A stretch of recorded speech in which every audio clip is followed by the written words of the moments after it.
Good morning all. നമ്മൾ second order linear differential ഇക്വേഷൻസിൻ്റെ portions ആയിരുന്നു എടുത്തുകൊണ്ടിരുന്നത്. അതിൽ ലാസ്റ്റ് ഡേയിൽ നമ്മൾ എടുത്ത കൺസെപ്റ്റാണ് Wronskian and fundamental set of solutions.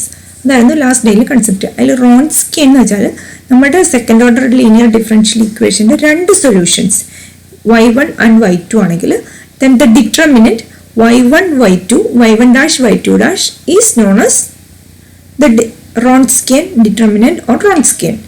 ഇനി നെക്സ്റ്റ് ഇന്നത്തെ കൺസെപ്റ്റ് എന്ന് വെച്ചിട്ടുണ്ടെങ്കിൽ linear dependence and linear independence and how it relate with Wronskian. നിങ്ങൾ ഫോർത്ത് സെമ്മിൽ മെട്രിസസിൻ്റെ അവസാന പോർഷനിൽ പഠിച്ച അതേ കൺസെപ്റ്റ് തന്നെയാണിത്. Linear dependence, two functions f and g are said to be linearly dependent on an interval I if there exist two constants k1 and k2 such that k1 f of t plus k2 g of t equal to 0 for all t in I. അതിൽ ആ കിട്ടുന്ന k1 k2 either if it is non zero, zero എന്താണെങ്കിലും ഒരു solution ഉണ്ടായിരിക്കും. അതല്ലാണ്ട് നമുക്ക് ഒരു non zero solution കിട്ടുവാണെങ്കിൽ it's called linearly dependent functions. ഇനി ലീനിയർലി ഡിപ്പെൻഡൻ്റ് ആണെങ്കിൽ f of t is proportional to other. We can say f of t is a constant multiple of g of t. ആ രീതിയിലായിരിക്കും. Now next we are said to be two functions f and g are said to be linearly independent if they are not linearly dependent. അതായത് നമ്മുടെ equation k1 f of t plus k2 g of t equal to 0 എന്നുള്ള equation implies k1 equal to k2 equal to 0. അതിൻ്റെ trivial ആയിട്ടുള്ള solution മാത്രമേ ഉണ്ടായിരിക്കുള്ളൂ. അങ്ങനെ വരുമ്പോൾ അതിന് പറയുന്നതാണ് linearly independent. Now we have a theorem. If f and g are differentiable functions on an open interval I and if w of Wronskian of f comma g not equal to 0, then f and g are linearly dependent on I. And if Wronskian equal to 0, then they are linearly dependent. It's a method to check whether the functions are linearly dependent or independent. If Wronskian equal to 0, then f and g are linearly dependent, and if Wronskian not equal to 0, f and g are linearly independent. Using that theorem, we are solving two problems to determine whether a function is linearly independent or not. So two problems are there. First one, f of t equal to t square plus 5 of t 5t and g of t equal to t square minus 5t. So given function is f of t is equal to t square plus 5t and g of t is equal to t square minus 5t. Now first we have to find Wronskian of f and g for the to solve the problem. So for that Wronskian is equal to determinant f comma g and f dash g dash. So f is t square plus 5t, f dash g is t square minus 5t. F dash derivative of this t square derivative is 2t, 5t derivative 5. T square minus 5t, 2t minus 5. Now we have to take the determinant. 2t minus 5 into t square plus ഇത് രണ്ടും കൂടെ multiply ചെയ്യാം diagonal ആയിട്ട്. 2t minus 5 into t square plus 5t minus 2t plus 5 into t square minus 5t. So multiply ചെയ്യുമ്പോൾ first time 2t cube minus 2t into 5t is 10t square minus 5t square minus 25t 5 into 5t minus 2t into t square 2t cube 2t into minus 5t minus 10t square minus 5t square plus 5t square minus 25t. ഇനി ഇതിൽ 2t cube ഇവിടെ മിഡിലിൽ minus ആണ്. So 2t ക്യൂബും ഇൻസൈഡിലുള്ള 2t ക്യൂബുകളെ cancel ചെയ്യാം.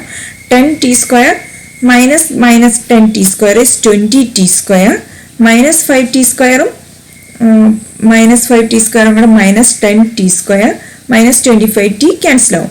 So 20t square minus 10t square. So the answer is 10t square, which is not equal to 0. 0 only when t equal to 0.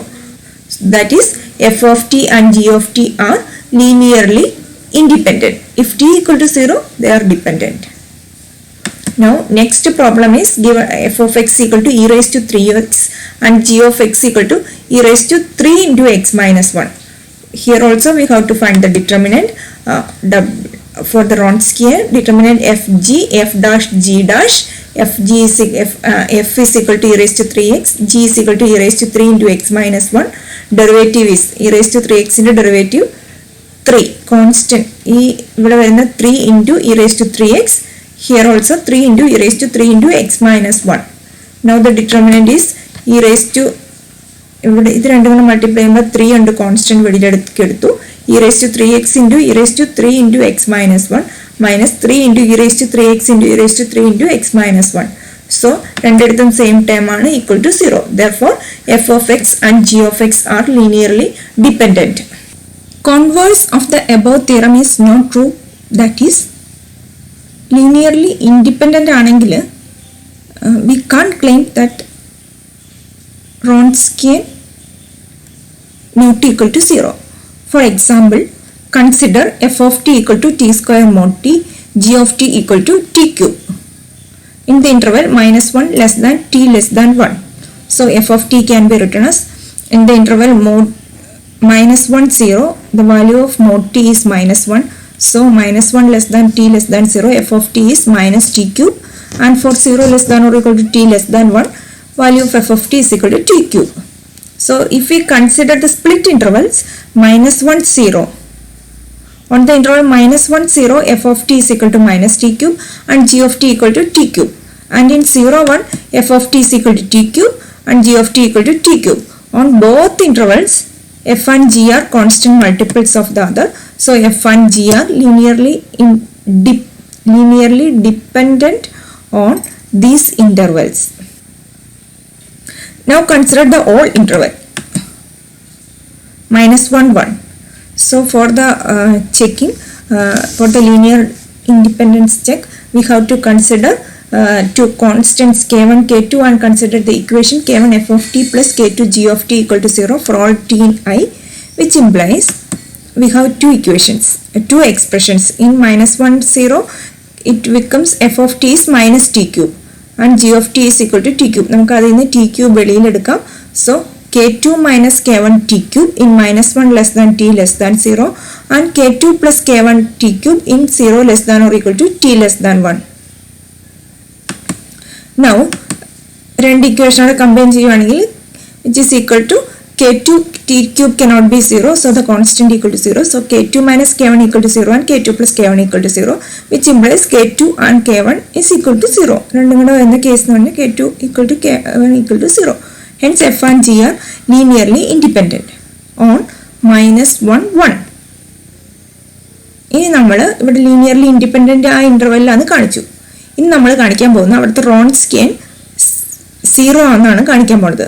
Here f and g are differentiable functions on minus 1 1 and f dash t is equal to minus 1 less than t less than 0, it's minus 3t square and 3t square on 0 less than t less than 1 and g dash t is equal to 3t square. So Wronskian is equal to determinant f of t, g of t, f dash t, g dash t, which is equal to f g dash minus f dash g, which is equal to f of t is minus t cube, minus 1 less than t less than 0 minus t cube, g dash is 3t square, f dash is minus 3t square into t cube, g is t cube, and in 0 less than or equal to t less than 1, f of t is equal to t cube, g dash t is equal to 3t square minus derivative of f is 3t square and t cube. So this is first function minus t cube 3t square plus 3t square t cube, എന്താണ് minus 3t raised to 5 plus 3t raised to 5, both 0. അടുത്തതിൽ വരുന്നത് 3t raised to 5 minus 3t raised to 5, so which is also equal to 0. For both cases the Wronskian is equal to 0. So the two functions f and g are linearly independent on an interval even though its Wronskian equal to 0 for all t in I. Next portion is Abel's theorem. This state and prove ആയിട്ട് ഇതുവരെയുള്ള 4 question പേപ്പറിലും വന്നിട്ടുള്ള question ആണ്. 7 mark സെക്ഷനിൽ അല്ലെങ്കിൽ 13 mark സെക്ഷനിൽ ഒരു പാർട്ടായിട്ട് part A അങ്ങനെയായിട്ട് ഇത് വരാറുണ്ട്. ഒരു 7 മാർക്സിന്റെ ഷുവർ ക്വസ്റ്റ്യൻ എന്നുള്ള രീതിയിൽ തന്നെയുള്ള ഒരു പ്രോബ്ലം ആണ് state and prove Abel's theorem.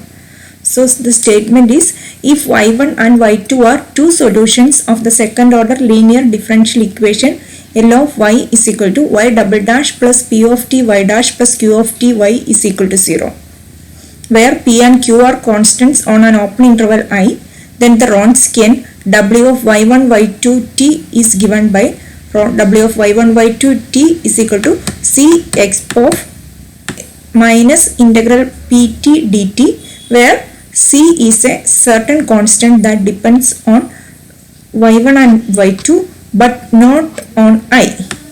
Further,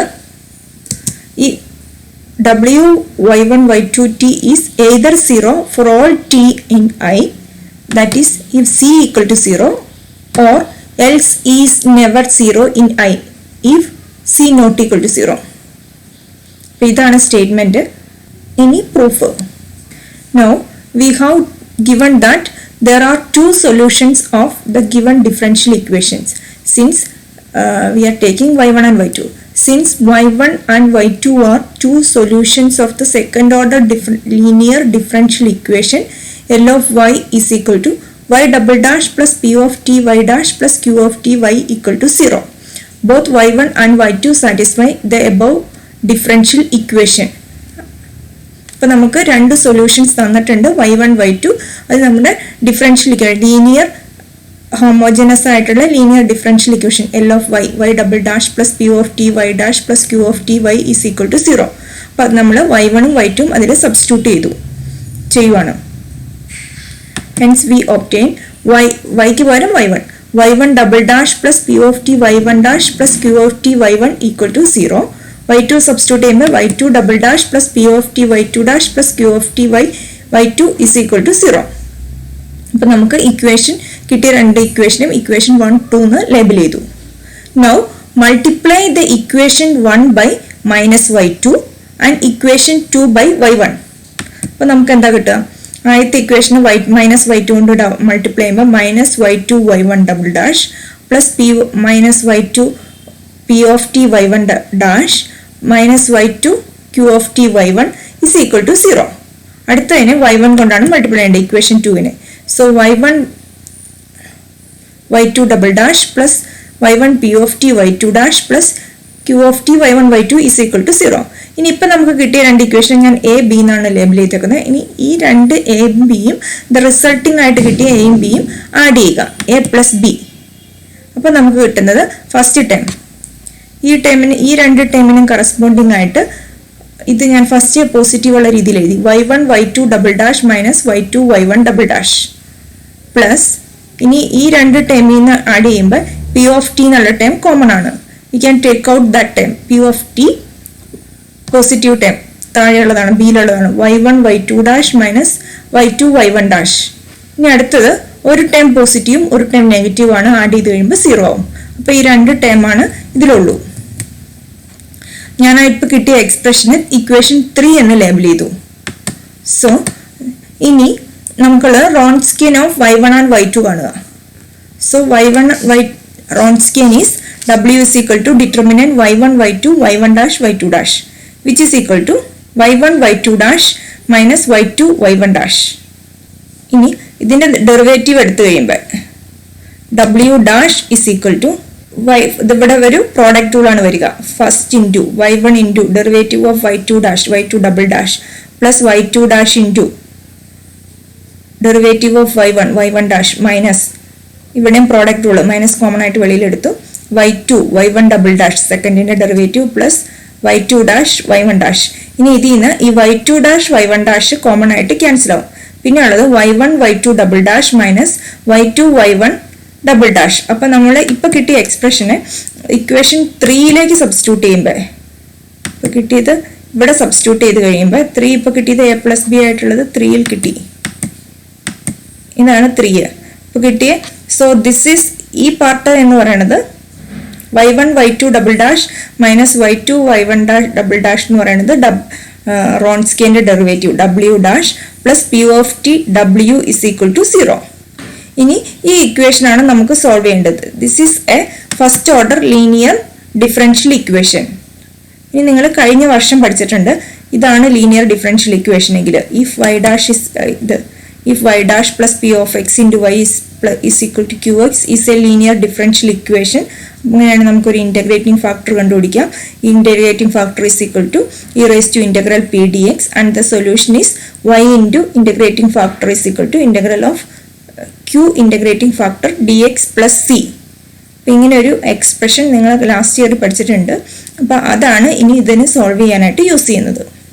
so the equation is w dash plus p of t w equal to 0 and the solution using that formula w into e raised to integrating factor is e raised to integral p dt is equal to c. Right side 0 ആയതുകൊണ്ട് only c will be there. Therefore w of t is equal to c into exponential of e ക്ക് പകരം exponentiality. Right side ലേക്ക് എടുത്ത് കഴിയുമ്പോൾ e raised to integral p dt becomes e raised to minus integral p dt. So c into exponential of minus p of t dt where c is a constant. Ini the value of c depends on which pair of solutions of L of y is chosen. നമ്മൾ y യുടെ values y1 y2 ന്റെ value കിട്ടി കഴിഞ്ഞിട്ടുണ്ടെങ്കിൽ അത് substitute ചെയ്ത് കഴിഞ്ഞാൽ we can find the value of c. However, since the exponential function is never 0, w of y1 y2 t which is equal to c into exponential of minus p of t dt is not 0 unless c equal to 0. അപ്പോൾ ഈ function 0 ആവണമെങ്കിൽ ഒന്നുകിൽ exponential function will not be 0 in all cases. So c equal to 0 ആവുന്ന കേസിൽ മാത്രമാണ് w is will be 0. In which case ഇനി c equal to 0 ആവുകയാണെങ്കിൽ in which case w of t is equal to 0 for all t. Therefore, w of y1 y2 of t is either 0 for all t i or else is never 0. ഒന്നുകിൽ c equal to 0 ആകുമ്പോൾ 0 ആവും, അല്ലെങ്കിൽ the function will not w ന് ബാക്കിയുള്ളത് exponential function ആണ് which is never 0 in i.